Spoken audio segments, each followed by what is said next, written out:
Ramadan est sur le point de toquer à nos portes. Je pense que comme moi, tu l'attendais. Ce Ramadan, je te propose de renaître à nouveau. Et ça se passe avec ton Coran.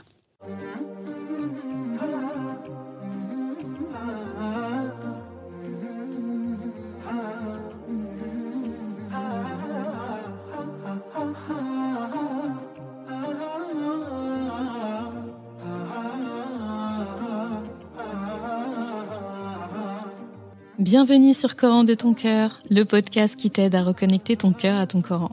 Je suis Zeynep et je suis passionnée par les deux médecines indispensables à toute vie sur Terre, celle de l'âme et celle du corps. Je suis donc enseignante de Coran et interne en médecine générale. Voilà plus de 10 ans maintenant que j'enseigne aux femmes à lire, à apprendre, à comprendre et surtout à vivre leur Coran au quotidien en reconnectant leur cœur au Coran. Car oui, j'ai la ferme conviction qu'un cœur connecté au Coran est capable de redistribuer à tous les organes du corps l'amour pour Allah, l'envie de lui plaire et d'agir dans le bien. C'est pourquoi à travers ce podcast, je compte redonner chaque semaine un nouveau souffle à divers pans de ta vie au regard de ton Coran. Prends ce temps pour toi et belle écoute. Assalamu alaikum wa rahmatullah. J'espère que tu te portes bien ainsi que tout le monde chez toi. Très contente de te retrouver pour un épisode spécial, vu que c'est le dernier épisode le dernier vendredi en tout cas, avant le début du mois de Ramadan qui arrive très bientôt. Et un épisode aussi qui va introduire quelque chose de très intéressant. Donc je te laisse rester jusqu'à la fin de l'épisode pour que tu découvres une petite surprise que je t'ai réservée. Sans plus attendre, je te laisse avec la ayah qui a motivé l'épisode du jour. Bismillahirrahmanirrahim. شهر رمضان الذي أنزل فيه القرآن هدى للناس وبينات من الهدى والفرقان فمن شهد منكم الشهر فليصمه ومن كان مريضا أو على سفر فعدة من أيام أخر يريد الله بكم اليسر ولا يريد بكم العسر ولتكملوا العدة ولتكبروا الله على ما هداكم ولعلكم تشكرون وإذا سألك عبادي عني فإني قريب أجيب دعوة الداع إذا دعان فليستجيبوا لي وليؤمنوا بي لعلهم يرشدون.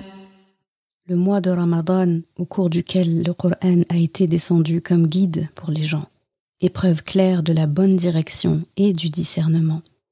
Donc quiconque d'entre vous est présent en ce mois, qu'il jeûne. Et quiconque est malade ou en voyage, alors qu'il jeûne un nombre égal d'autres jours. Allah veut pour vous la facilité. Il ne veut pas la difficulté pour vous, afin que vous en complétiez le nombre et que vous proclamiez la grandeur d'Allah pour vous avoir guidé et afin que vous soyez reconnaissants. Et quand mes serviteurs t'interrogent sur moi, alors je suis tout proche. Je réponds à l'appel de celui qui m'appelle quand il m'appelle. Qu'il réponde donc à mon appel et qu'il croie en moi afin qu'il soit bien guidé. Tiré de sourate Al-Baqarah, ayah 185 et 186. Le choix de ces ayahs comme ayahs de l'épisode du jour sont très parlantes et je pense que je n'ai pas besoin de te dire pourquoi j'ai choisi ces ayats-là. Déjà parce que, notamment la ayah 185, c'est le seul endroit dans le Coran où est mentionné le mot Ramadan, donc c'est dans Surat Al-Baqarah, ayah 185, et c'est la ayah qui nous explique toute l'essence de Ramadan en fait. Cette ayah nous apprend et nous réapprend ce qui fait que Ramadan est si spécial. C'est tout simplement le mois où est descendu notre Coran. En quelque sorte le mois où nos conversations avec Allah ont commencé. Ramadan, c'est célébrer chaque année l'honneur d'avoir reçu le Coran. Et cette ayah je la trouve très belle parce que c'est comme si Allah subhanahu wa ta'ala nous disait, donc cette ayah est la ayah 186 où Allah subhanahu wa ta'ala parle lorsqu'on le sollicite et lorsqu'on demande à son sujet, il dit alors je suis tout proche. Comme pour dire, il n'y a pas d'intermédiaire entre moi et mon serviteur. C'est-à-dire que lorsque il parle au prophète sallallahu alayhi wa sallam, il dit, s'il te demande à mon sujet, s'il t'interroge à mon sujet, on s'attendrait à ce qu'Allah subhanahu wa ta'ala dit, alors dis-leur que. Mais il dit, et là est la toute subtilité, il dit, alors je suis tout proche. Quand il pose la question au prophète sallallahu alayhi wa sallam, quand les gens demandent au prophète sallallahu alayhi wa sallam à propos d'Allah des informations, eh bien le prophète sallallahu alayhi wa sallam les retourne vers Allah. Mais lorsqu'Allah subhanahu wa ta'ala va répondre, lorsqu'il doit répondre à ce serviteur, à ses serviteurs, alors là, il dit gentiment que même le prophète sallallahu alayhi wa sallam, son bien-aimé, n'est pas un intermédiaire entre nous et Allah lorsqu'il s'agit de parler avec Allah. Et il dit, je réponds à l'invocation de celui qui m'appelle, lorsqu'il m'appelle. Et c'est très beau parce qu'il utilise da'wat ad-da'i. Et c'est pas le mot dua qu'il a employé. Il pourrait dire dua ad-da'i idha da'an. La dua, l'invocation, l'appel, parce que invocation, dua, ça veut aussi dire appel, de celui qui m'appelle quand il m'appelle. Tu sais la différence entre da'watan et du'a'an? Eh bien, la différence, elle est subtile, mais elle est importante. Lorsqu'on parle de dua, invocation, appel, on parle d'une action qui se fait souvent. Une dua, c'est une invocation qu'on a l'habitude de formuler souvent. Lorsqu'on parle de da'wa, c'est l'invocation d'une personne qui le fait qu'une fois. C'est une seule invocation. Donc Allah subhanahu wa ta'ala, s'il avait employé dua, pour ceux qui s'y connaissent bien en langue arabe, eh bien ça pourrait supposer que celui qui a l'habitude de m'appeler, celui qui me prie souvent, celui qui lit beaucoup le Coran, celui qui me fait souvent des prières, celui qui m'invoque souvent, lui je lui réponds. Et ça exclurait une partie de la communauté. Ça exclurait même une partie de gens qui ne sont même pas dans notre communauté musulmane. Et Allah subhanahu wa ta'ala, non, il a employé un terme spécifique. Ujibu da'wat ad-da'i. Donc je réponds à l'unique invocation. Peut-être cette personne, elle m'a jamais contacté. Elle m'a jamais parlé. Je ne l'intéresse pas. Elle s'intéresse pas à moi. Et peut-être qu'une seule fois, elle va m'invoquer. Pendant Ramadan, parce que cette ayah concerne la période de Ramadan. Eh bien, cette personne, si elle fait l'effort de me demander une chose, de m'appeler, de me dire quoi que ce soit, en plus il dit un appel, c'est-à-dire c'est pas une prière, c'est pas une louange, c'est pas une invocation, c'est-à-dire il parle vraiment de juste il m'appelle, juste il décroche ce téléphone. Il me dit ya Allah. Et tout ce qu'il va dire derrière, peu importe, mais je lui répondrai. C'est le mois de l'espoir, le mois de Ramadan. Au cas où tu n'avais pas compris, c'est le mois de l'espoir. Donc cette ayah, je l'aime énormément. D'ailleurs, c'est la ayah préférée de beaucoup de gens que je connais. Parce que je sens comme si Allah nous disait « Viens comme tu es ». Pas besoin de prédisposition. Quelqu'un qui prie une seule fois, Allah, qui lui fait doigt une seule fois. Cette personne, elle est des fois sans prédisposition. Donc Allah est en train de te dire « Viens comme tu es ». Il n'y a pas de prérequis. Je suis là. Juste, viens. Parle dans la langue que tu veux. Peu importe, toutes les langues viennent d'Allah de toute façon. Tu peux pas parler une langue qu'Allah ne comprendra pas. Parce que beaucoup des fois se disent « Oui, moi je parle pas l'arabe. Comment je peux formuler ça en arabe ?» Parle comme tu sais parler. Ta langue maternelle, c'est le français, c'est l'anglais, c'est le chinois, c'est le turc. Prends la langue que tu connais et invoque Allah avec cette langue-là. Quand une personne fait une seule doua, encore plus quand elle est en détresse, est-ce qu'elle a le temps de réfléchir à comment est-ce qu'elle doit formuler ça? Dans quelle langue? Avec quelle figure de style? Non. Allah te dit, ne cherche pas des formules spéciales, ne cherche pas à quelle langue. Viens, juste, dis-moi, juste parle-moi. Tout simplement. Viens comme tu es. Et quelque part, on a envie de dire, en fait, Allah, juste appelle-le. D'accord? Et on comprend que ce serait vraiment une injustice envers soi-même que Ramadan passe sans qu'on ait appelé Allah, sans qu'on ait décroché ce téléphone. Ce serait vraiment une grosse perte. Et ne serait-ce que l'appeler même une fois. Et tu sais quoi? Quand tu commences, tu ne l'appelleras pas qu'une fois. Je le sais, tu l'appelleras plusieurs fois. Parce que toutes les prédispositions, toutes les dispositions ont été prises, toutes les mesures ont été prises pendant ce Ramadan, comme chaque Ramadan, pour que ces conversations aient lieu souvent, et qu'elles soient de qualité et qu'elles perdurent après même Ramadan. Et ce qu'Allah dit, c'est ça, en fait. فَلْيَسْتَجِيبُوا لِي. Et donc, de ce fait, qu'ils essaient, mes serviteurs, qu'ils essaient, juste essayent de me répondre. D'ailleurs, même dans le verbe qu'il a utilisé, istajaba, ça veut pas dire répondre, ça veut dire essayer de répondre. S'il avait dit ajibu li, ça veut dire répondez-moi, c'est une injonction, alors répondez-moi. Vous voyez, quand vous m'appelez, je vous écoute, je suis là, je suis tout proche. D'accord ? Et même là, quand il m'appelle, il dit je suis tout proche. C'est-à-dire, il dit même pas je vous réponds, je vous parle. C'est-à-dire, Allah subhanahu wa ta'ala, dans sa grandeur, à la gentillesse, à la rahma, de dire juste je suis là. En gros, je t'écoute. Je suis là. T'as besoin de me parler, je suis là. Il ne dit même pas je vais faire ça, je vais te répondre ça, etc. Juste je suis là. T'as besoin de quoi que ce soit, je suis là. De parler, de pleurer, de demander, je suis là. Et en échange, il demande quelque chose de très simple. Il dit après, donc, avoir dit je suis là, donc en gros je t'ai écouté, eh bien en retour Allah parle aussi. Donc il dit alors qu'il me réponde et qu'il croit en moi. Dans un sens, c'est logique. Et ce qui est beau, c'est qu'ils disent qu'ils essayent de me répondre. C'est beau, c'est-à-dire quand lui doit répondre, quand lui doit écouter, il dit je suis là, il n'y a pas de problème, je suis là.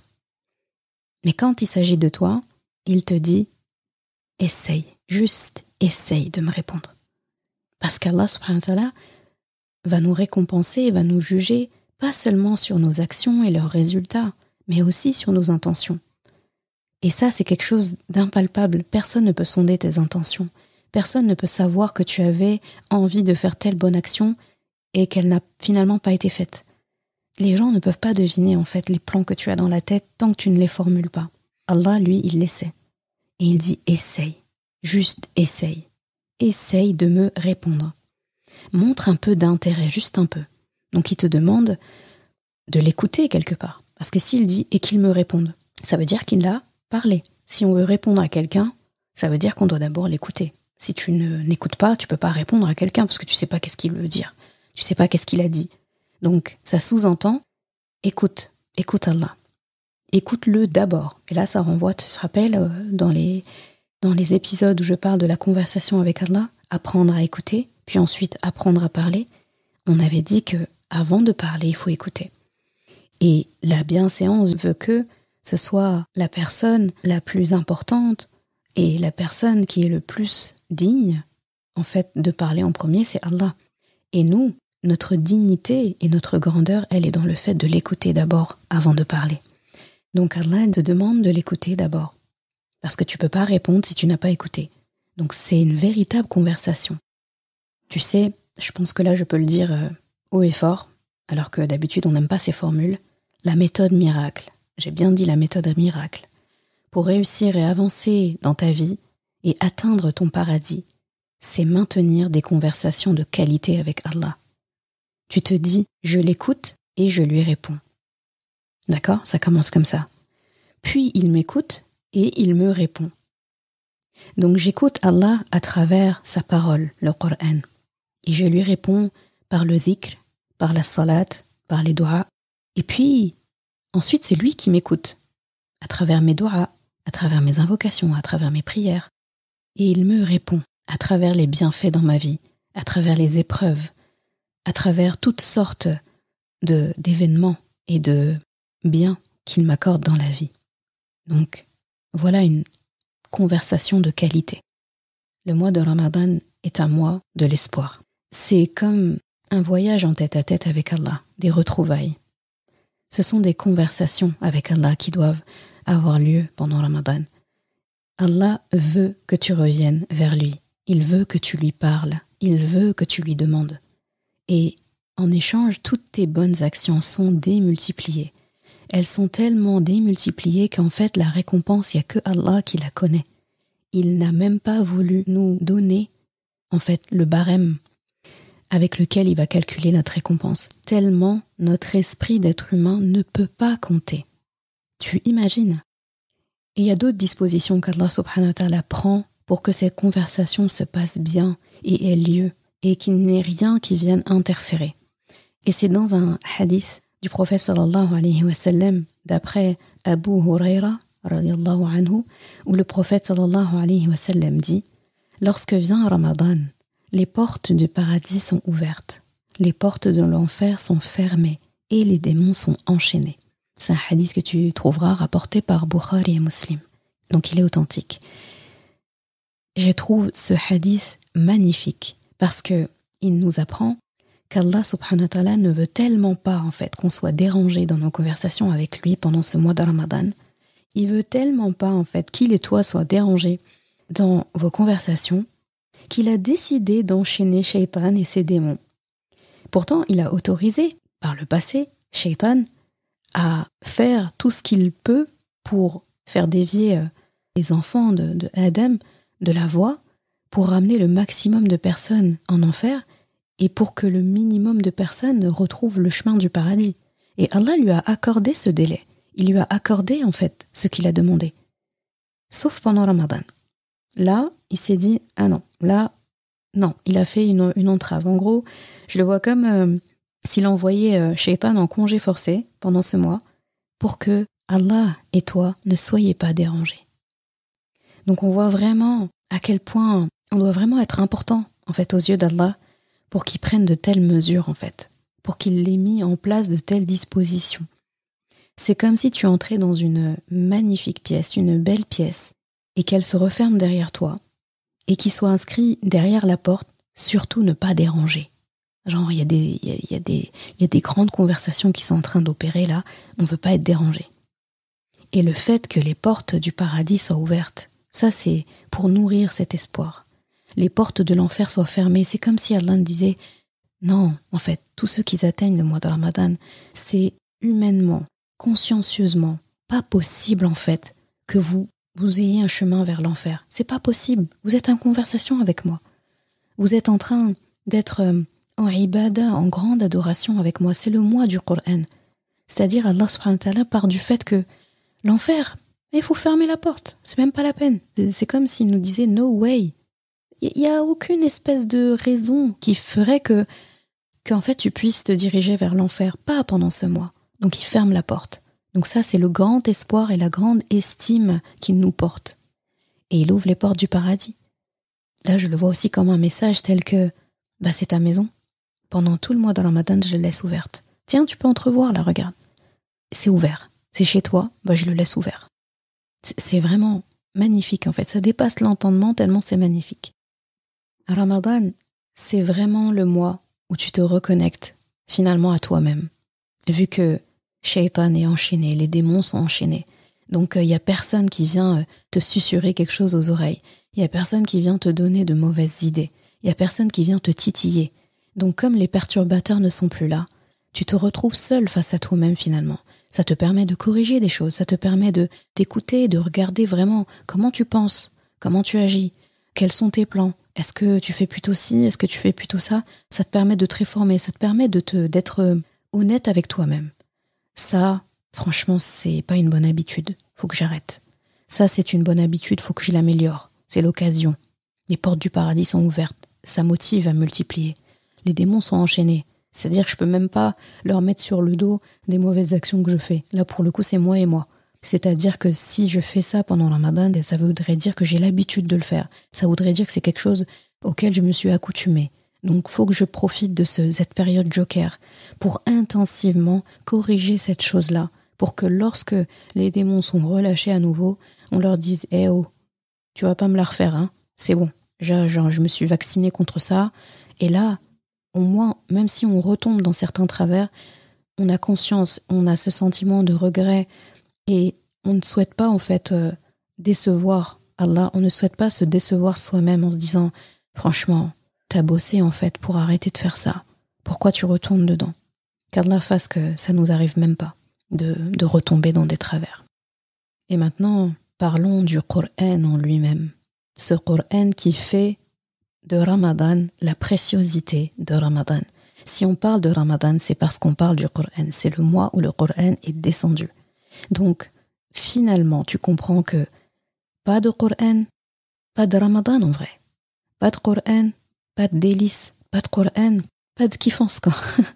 Donc, sans Coran, le mois il est incomplet, c'est-à-dire Si pendant ce mois-là, tu n'as pas appris quelque chose de nouveau au sujet de ton Coran, tu n'as pas augmenté d'un cran l'amour que tu portes au Coran, tu n'as pas été waouh par le Coran un peu plus que d'habitude, il y a un problème. Et ça, je le souhaite à personne. Donc, Ramadan est Ramadan parce que c'est le mois où le Coran est descendu. Donc, à ce sujet, ça me fait penser à un magnifique hadith, encore une fois, qui est rapporté par Tirmidhi, où le prophète sallallahu alayhi wa sallam dit que le Coran, c'est une corde qu'Allah a tendue du ciel vers la terre. C'est hablullah il-matin. Donc, à travers les dires du prophète sallallahu alayhi wa sallam, on apprend que le Coran est la corde d'Allah, tendue du ciel vers la terre. Effectivement, le Coran vient du ciel, il est descendu donc du ciel parce que les hauts degrés du ciel, c'est là-bas qu'Allah subhanahu wa ta'ala dirige toutes les opérations et c'est de là que le Coran est descendu. Donc le Coran est descendu sur terre. Déjà, c'est juste cette phrase-là, c'est un grand honneur. On se dit, tout ce qui est dans le ciel est tellement précieux et donc tout ce qui en descend est très précieux.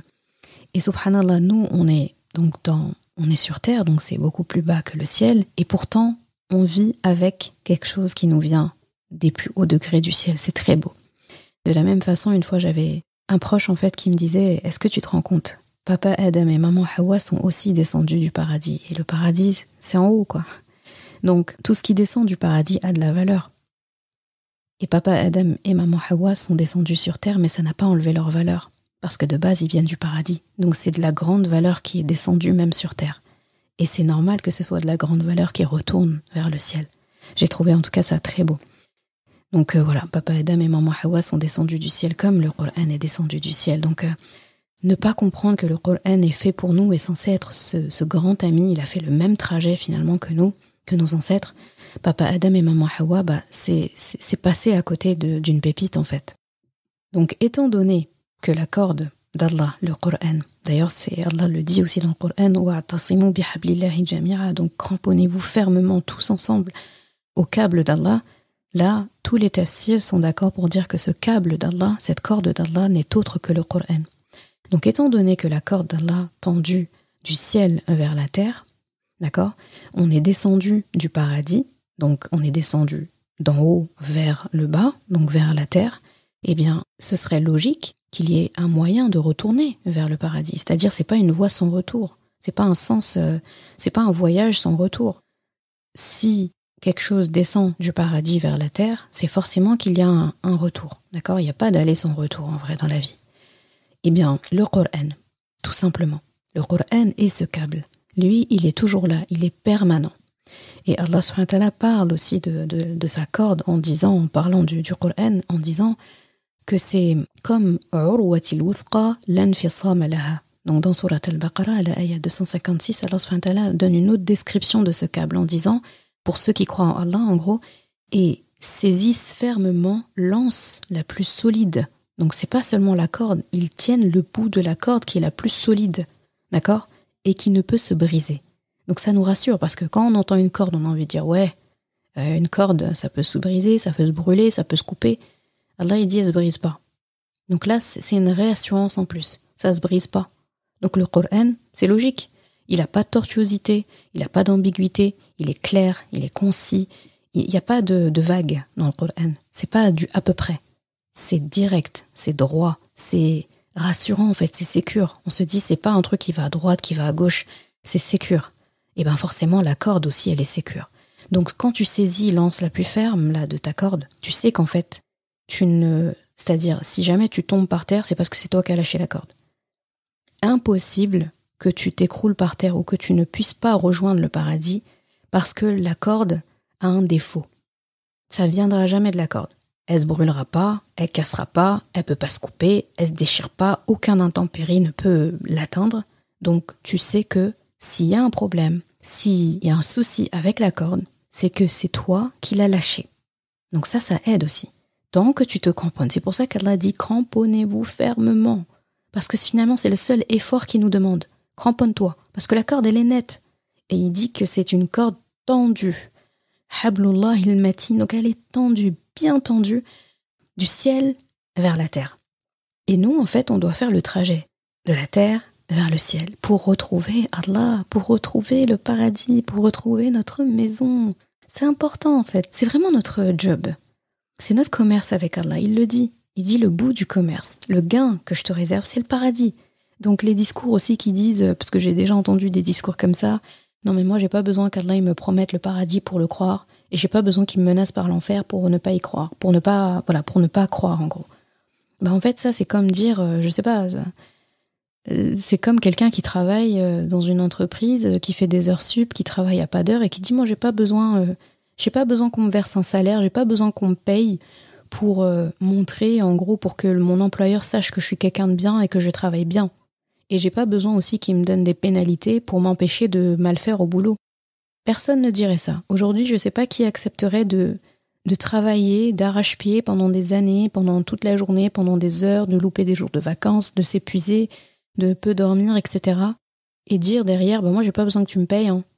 Parce que si tu me payes, c'est comme si, en gros, j'étais un hypocrite, c'est comme si, en gros, c'est-à-dire c'est en échange de ce salaire-là que je vais bien faire mon travail. Moi, dans tous les cas, je fais bien mon travail.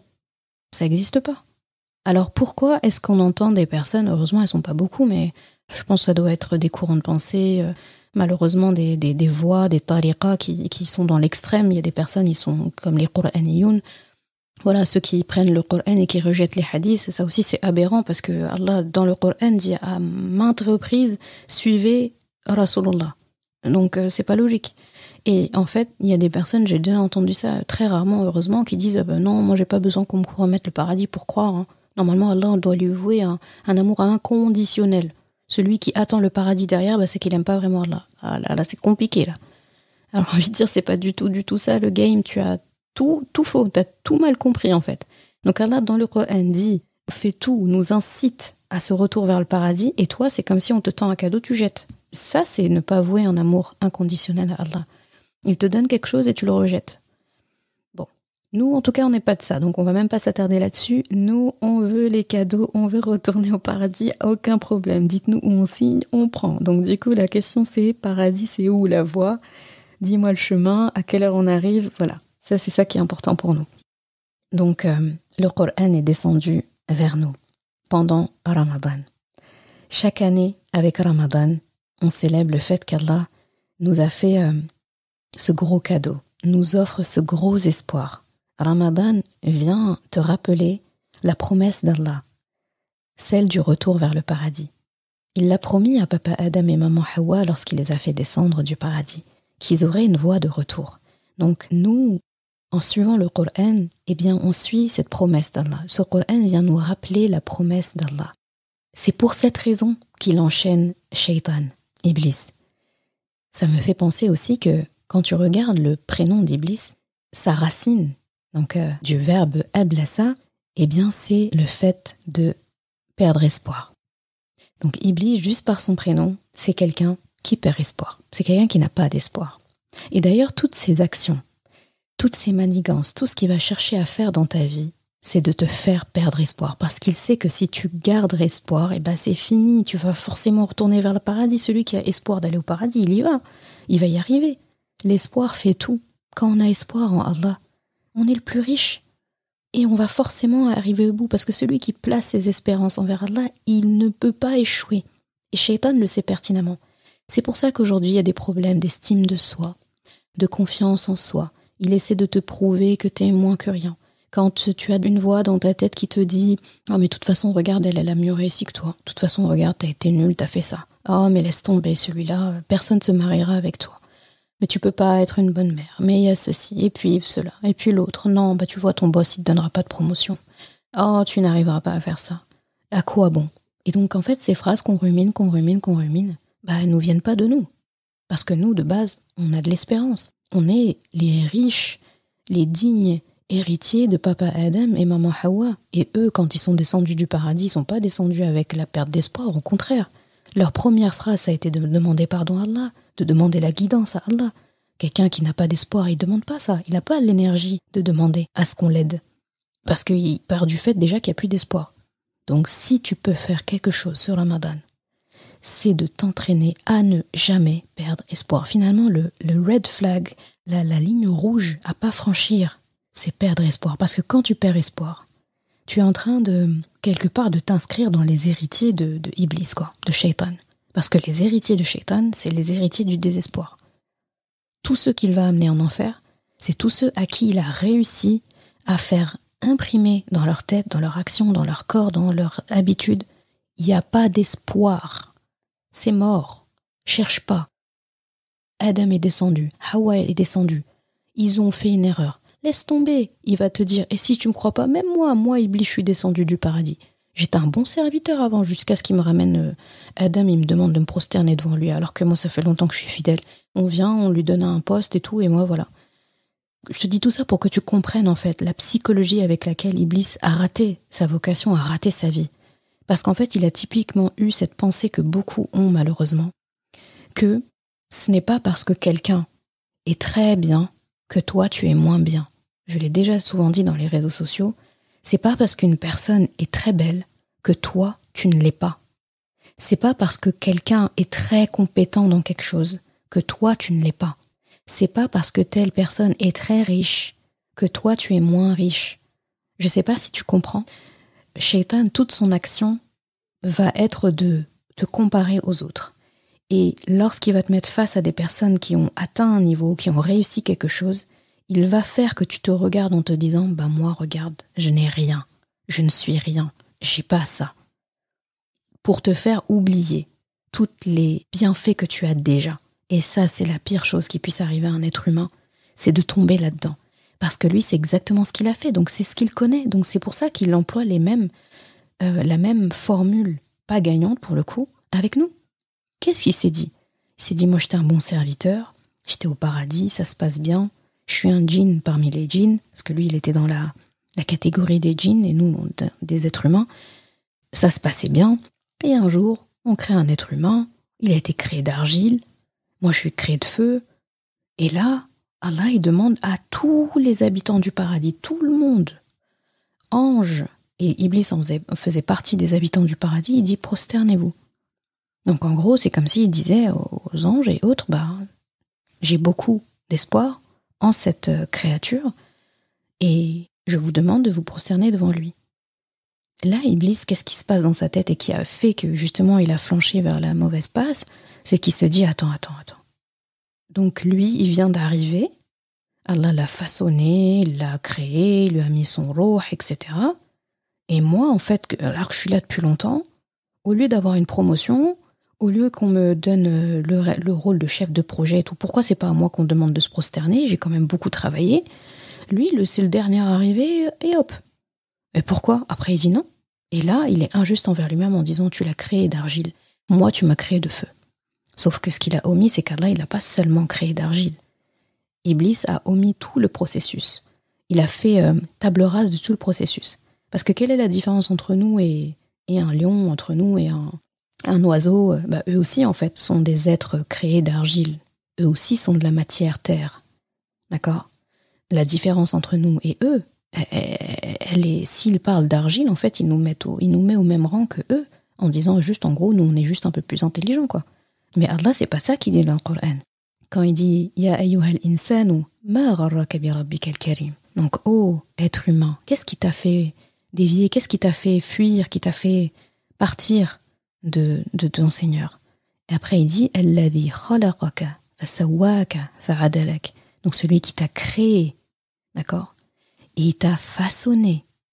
Et il t'a façonné avec la parfaite mesure. Il t'a donné exactement ce qu'il te fallait. En termes de création, en termes de dons, en termes de talent, en termes de caractéristiques, il t'a fait exactement de l'être parfait que tu devais être pour ton rôle sur Terre. Eh bien, Iblis, il n'a pas dit tout ça. Il a juste dit, tu l'as créé d'argile. Normalement, s'il était honnête envers lui-même, s'il était juste envers lui-même, il aurait dit, tu l'as créé d'argile, que tu as façonné, que tu as parfaitement pesé, dans lequel tu as mis ton ruh. Donc le ruh d'Allah, c'est pas rien. Allah nous a insufflé quelque chose qui lui appartient, donc quelque chose de pur, quelque chose de noble. Il a insufflé ça dans l'être humain, il l'a pas insufflé dans les animaux. Et Iblis fait table rase de tout ça. Et il dit quoi? Il nous réduit en fait très bas. Il essaye de nous rabaisser, il essaye de nous dénigrer en disant, quoi, de la boue là, Ils ont été créés à partir de... T'as mélangé la boue et voilà. Il dit, dans ce cas, le feu, il est plus fort. Effectivement, si tu mets l'argile, un tas de boue mélangée, et tu mets le feu à côté, qui s'enflamme, qui est majestueux, c'est majestueux du feu. Bah, effectivement, c'est différent.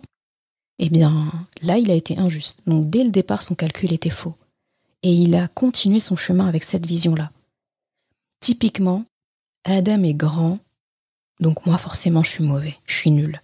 Allah m'a réduit à rien, alors que c'était pas ça. Ce n'est pas parce que Allah a demandé aux anges, aux habitants de la terre de se prosterner devant Adam, que les anges sont moins bien, sont mauvais. Aujourd'hui, tu mets un ange à côté de toi. Tu peux le rivaliser avec cet ange. Il n'a jamais désobéi à Allah. Il fait tout ce qu'Allah demande. C'est des êtres de lumière. Leur description, elle est juste majestueuse. On te met devant un ange, tu vas te sentir tout petit. Pourtant, cet ange-là, il s'est prosterné. Est-ce que ça diminue la valeur de cet ange? Non. Eh bien, Iblis a senti sa valeur diminuer parce qu'on lui a demandé de se prosterner devant un être. Mais si Allah te demande de prosterner devant cet être-là, en parlant à Iblis, mais c'est un honneur. Si tu obéis à Allah, tu deviens un être d'honneur. Et Allah ne va jamais te demander quelque chose qui va te nuire. Donc j'ai fait cette grosse parenthèse sur Iblis pour dire que on doit absolument se différencier de lui. On sait que sa formule n'a pas marché. Parce que non seulement il est descendu du paradis, mais c'est pas ça qui est la punition. Parce que papa Adam et maman Hawa sont aussi descendus du paradis. Et ce n'a pas été ça la punition. Lui, sa punition, ça a été de perdre espoir tout le temps. Ça a été en fait de errer et de ne pas retrouver son chemin vers le paradis. C'est ça qui est triste dans son histoire, c'est que lui, ce câble-là, et lui, il a pris un ciseau, il a coupé quoi. Il a coupé le câble qui le lie à Allah depuis ce moment où il a refusé de se prosterner. Et quelque chose de coupé, c'est coupé quoi. Mais il l'a fait volontairement. Papa Adam et maman Hawa, non. Non, ils n'ont pas coupé ce câble. Ils l'ont saisi en fait toute leur vie. Ce qu'ils veulent le plus au monde, parmi leur descendance, c'est que personne en fait ne manque à l'appel lorsqu'il s'agit de tenir ce câble en fait. Un par un, ils veulent nous voir grimper, arriver. Ah super, toi t'es arrivé. Ah génial, toi t'es arrivé. Oh trop bien, toi t'es arrivé. Et là ils aperçoivent en bas, ils se disent il y en a qui sont encore restés en bas, il y en a qui lâchent la corde. Mets-toi à leur place. Mets-toi à leur place en tant que parents qui regardent leurs enfants. Et c'est dommage en fait pour Iblis. On a presque pitié de lui dans le sens où il a eu complètement faux. Donc maintenant tu ne verras plus l'espoir et le désespoir de la même façon, j'espère. Tu te diras, si jamais tu commences à perdre espoir, à se dire et puis comment je vais y arriver de toute façon, j'ai fait tellement de péchés, comment Allah il va me pardonner ça, j'ose pas faire ça, mais là tu vas dire hop. Ça c'est Iblis qui parle comme ça, et moi j'ai pas envie de finir comme lui Non, ça c'est pas la voie vers le paradis, mais l'espoir. Et l'espoir, c'est avec le Coran, tout simplement. C'est la formule gagnante. Tu veux ne pas perdre espoir, cramponne-toi à ton Coran. Donc Iblis a accepté qu'il était mauvais. Il a accepté son mauvais sort. Pas nous. Nous, on n'accepte pas, en fait, de désespoir. Nous, c'est tout droit vers le paradis. Genre, il n'y a rien qui peut nous défaire de ça. C'est comme si on était en voyage depuis trop longtemps, le voyage le plus agréable, c'est-à-dire le meilleur pays que tu puisses visiter, etc. À la longue, en fait, t'as envie de rentrer chez toi, au bout d'un moment. Donc, dans ta vraie maison, du moins. Donc, aussi long que puisse paraître le voyage, t'auras toujours envie de retourner chez toi. Et ce qui a manqué le plus à papa Adam lorsqu'il est descendu du paradis, c'est la vision d'Allah.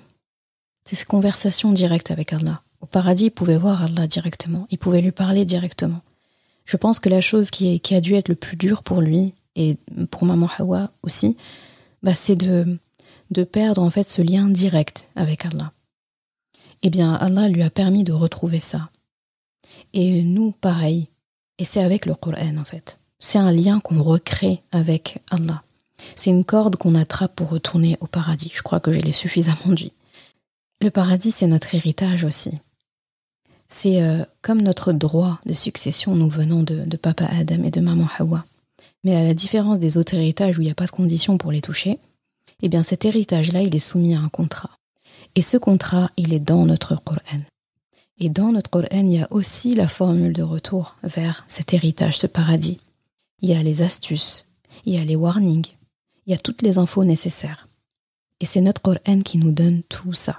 Donc encore une fois, c'est une corde, un câble qu'on doit saisir fermement. Et parce qu'il est important de se cramponner à ce câble, de célébrer chaque année Ramadan, chaque année célébrer cette promesse d'Allah, célébrer le Coran chaque Ramadan, eh bien c'est pour cette raison que durant ce mois béni, je souhaite moi aussi célébrer avec toi cette corde si solide entre ciel et terre que représente notre Coran.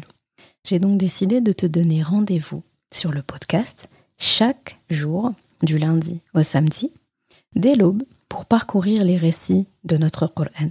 Je me suis dit que là, on va se concentrer sur pas mal de petits récits, parce qu'avec un récit, avec une histoire, c'est toujours plus facile de mémoriser les leçons.